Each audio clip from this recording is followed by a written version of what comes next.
Good morning, people and puppies. My name is Mandy Winders, and I'm a member of this congregation. And on behalf of Reverend Dave Dunn, our Director of Religious Education, Lexi Tangney, our Music Director, Alex Peach, and my fellow worship associates, and of course, our dedicated technical team that makes all of our live streams possible, I want to welcome you this morning to the Unitarian Universalist Metro Atlanta North congregation, which we lovingly call UUMAN. UUMAN is a liberal faith community with a mission to nurture our spirit, strive for justice, and transform the world. No matter who you are, who you love, or where you are on your spiritual journey, all are welcome here. Is there anybody here this morning visiting us for the first time? I know we got some dogs visiting for the first time. All right, well, welcome animals. We are very happy to have you here this morning. A couple of announcements. Our second hour religious exploration for children, youth, and adults is going to begin next Sunday, September 11th at 11:15. You can find more information in the UUMAN announcements and on the children and youth and learning links that are available on the homepage of our website. Choir is starting here this Wednesday at 7, so you can talk to Alex or see the UUMAN announcements for more details. I'm sure they would love to have you join.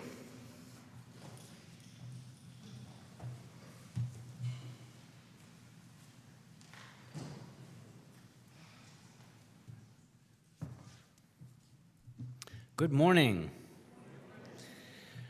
The words of Dan Musgrave. My grandma's people, the Osage, say that dogs were given to us by the Creator when we lost our way. People had fallen into discord. They could not get along and refused to help one another in times of need. The tribe was in danger of succumbing to war against all. So the Creator sent dogs to show people the loyalty and selflessness.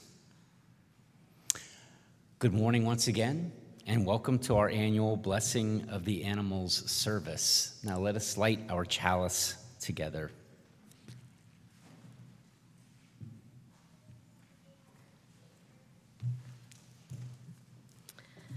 We light this chalice in honor of the animal realm, furred and hoofed, two-legged, four-legged, many-legged, fanged and clawed, gentle and fierce, wild and tame. May we remember that all animals are our relatives, worthy of our care and respect.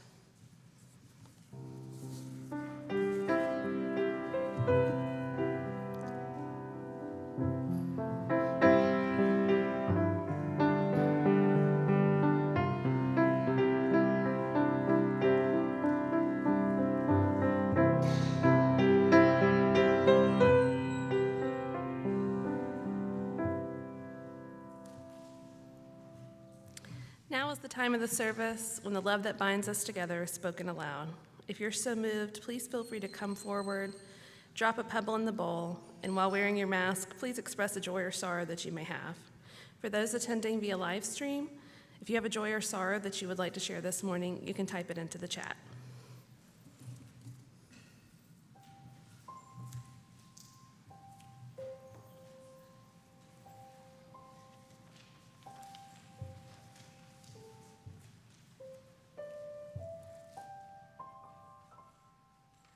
We have a great joy that my niece who lives in Atlanta had a little baby girl about 9 days ago, so growing the family. Good job.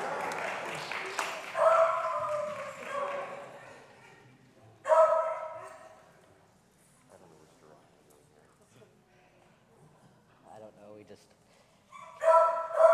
What did you ask?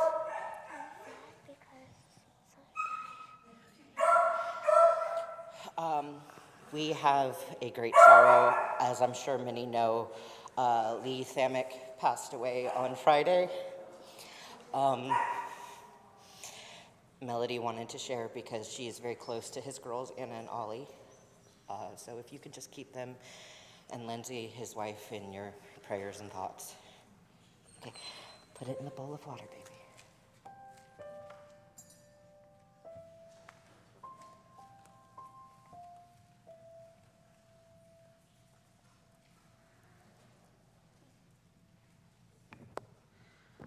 I have a pebble of joy.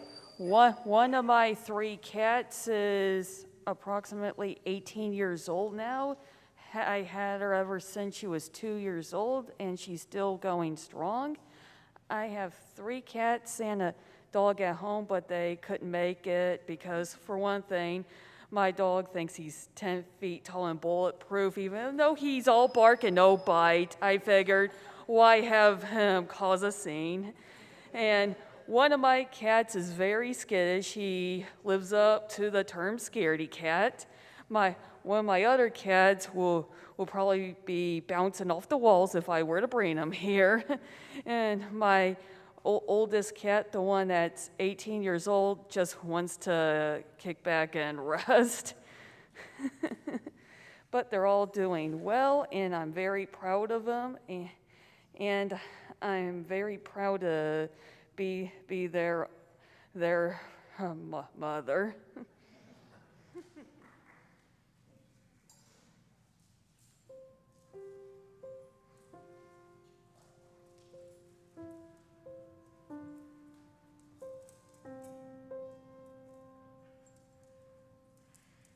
Good morning, I'm Randy Blosh. I have a joy that I just got back from an amazing week in Meadville, Lombard with my seminary buddies, and it was an incredible week and just one of those things that continues to affirm that I'm on the right path. And then I have a sorrow. A couple weeks ago I came up here and talked about my coworker Scott Ray, who had a heart attack. Scott passed away, but there is joy in that as well, as his wife was so thrilled that 8 people's lives were positively impacted by Scott's death because he was an organ donor and he was able to help 8 people. So Scott, we'll miss you. Thought about you a lot yesterday during the Georgia game, but this is for Scott and also for Meadville.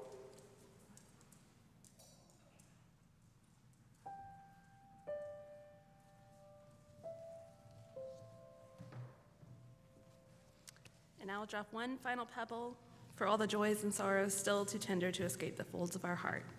May we keep one another in our hearts this coming week.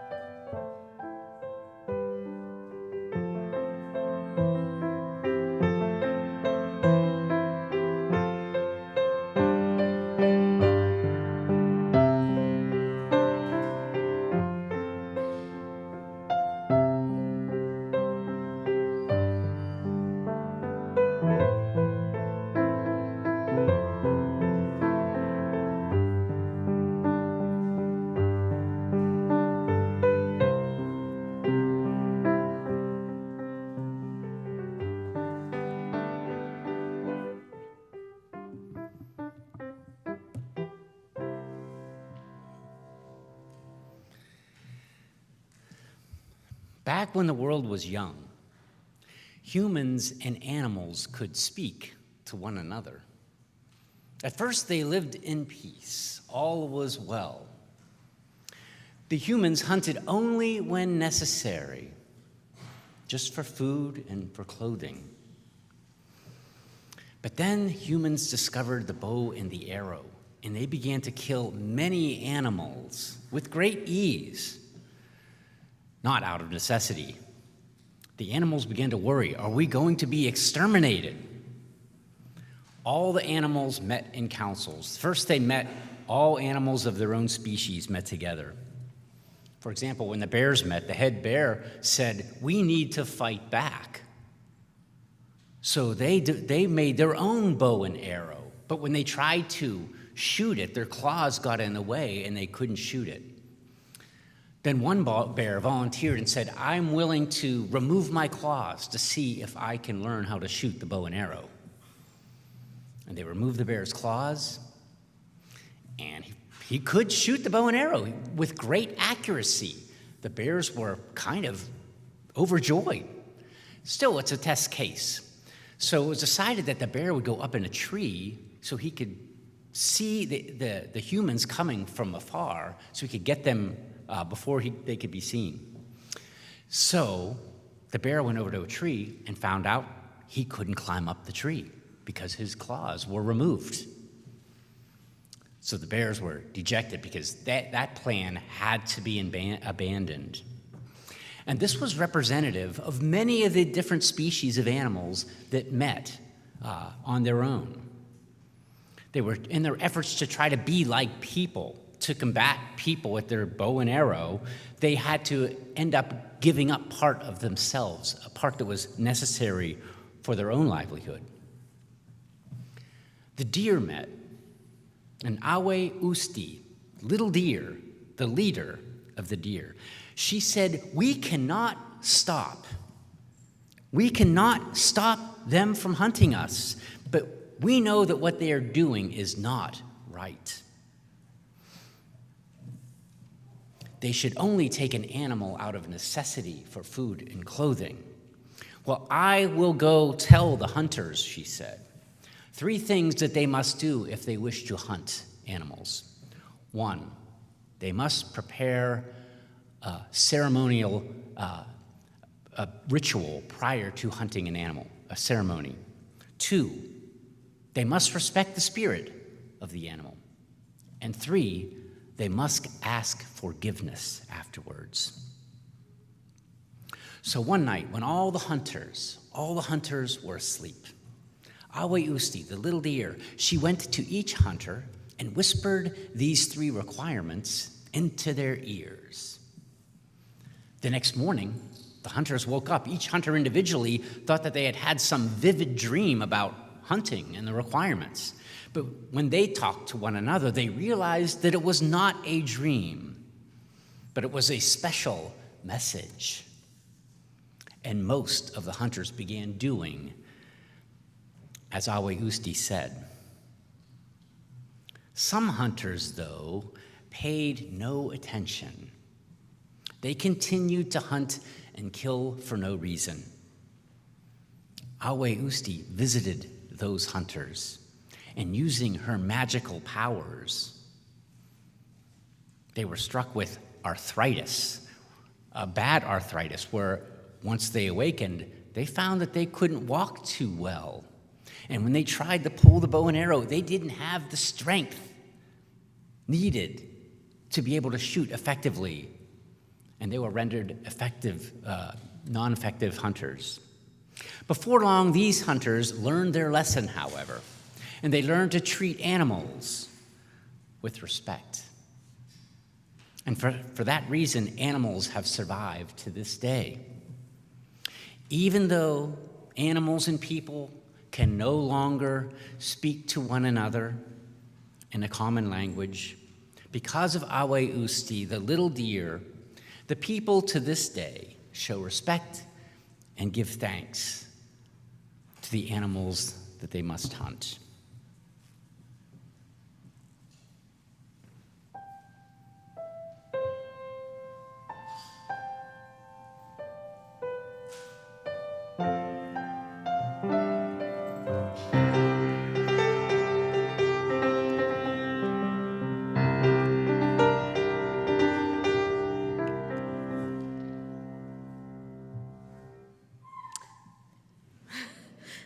In an effort to fulfill and further the mission and vision of this congregation, we ask that our members and friends bring forth their time, treasure, and talents.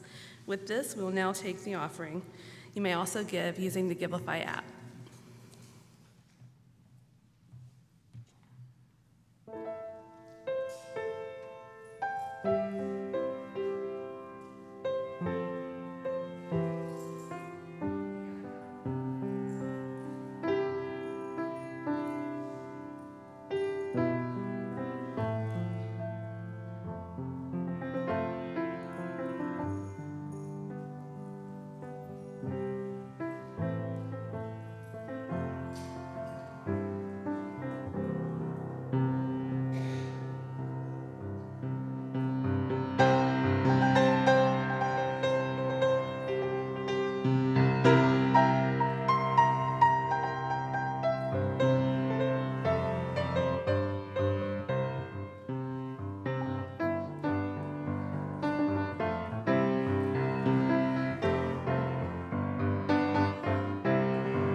you, Alex. We accept this sacred offering generously given by our beloved members and friends, and may we use it wisely and judiciously in service to our mission.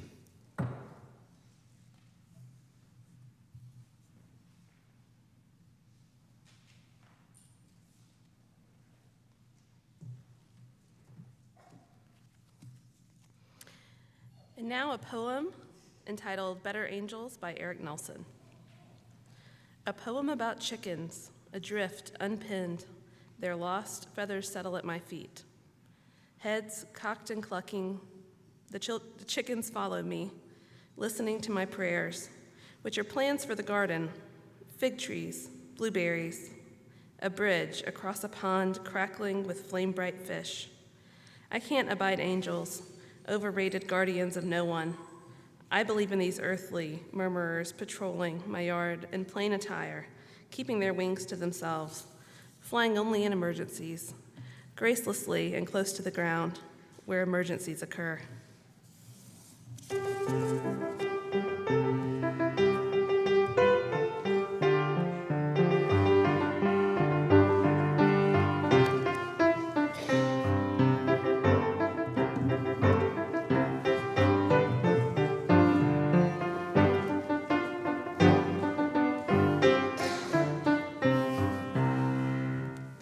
No dancing? Come on. I'm surprised. I'm very disappointed.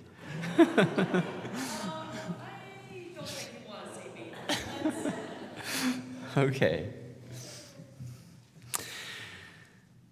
We take time to remember those pets who've blessed our lives yet are no longer with us. Those pets who would always love us unconditionally, no matter what. Whose only mood seemed to be an I want to be with you always kind of mood. Those pets who would jump on our beds in the middle of the night to say, as if to say, let's play. Those who would dance and twirl for us at feeding time. Who would purr and need on our laps until their claws would dig into our thighs. Yes. Those who would jump for joy each time you walk through the front door as if to say, I've missed you so much. May we remember these pets as a gift of grace. Please join me in a moment of shared silence.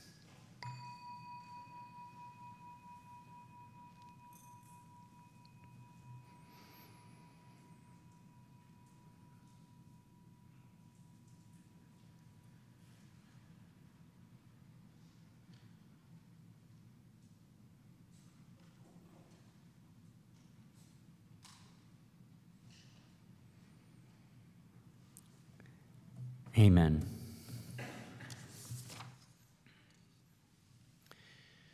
If you're visiting for the first time, I don't think there are, but we don't do this every week. Maybe we should try. This blessing of the animals is an annual sacrament of sorts practiced by many Unitarian Universalist congregations. And now we will proceed with our animal blessing. So if people will come maybe this way and their animals can be blessed. I have some of our holy water over there that I will bring over here that you brought with you from the water communion ceremony a couple weeks ago. So we will get started.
In safety and in bliss, may all creatures be of a blissful heart. Whatever breathing beings there may be, frail or firm, long or big, short or small, seen or unseen, dwelling far or near, existing or yet seeking to exist, may all creatures be of a blissful heart.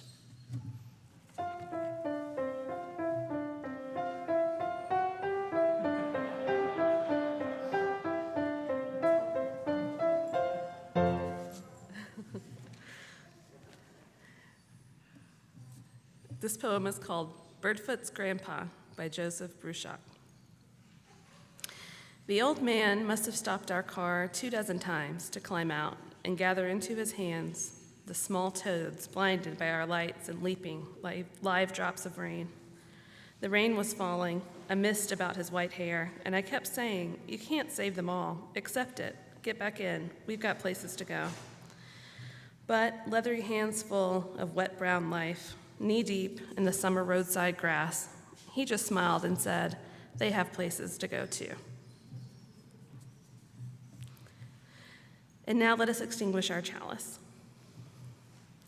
We extinguish this flame, but not the light of truth, the warmth of community, or the fire of commitment. These we carry in our hearts until we are together again.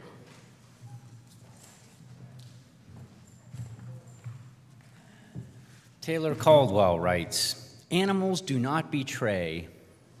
They do not exploit. They do not oppress. They do not enslave. They do not sin. They have their being, and their being is honest. May we be led by their example. Go in peace and enjoy your week."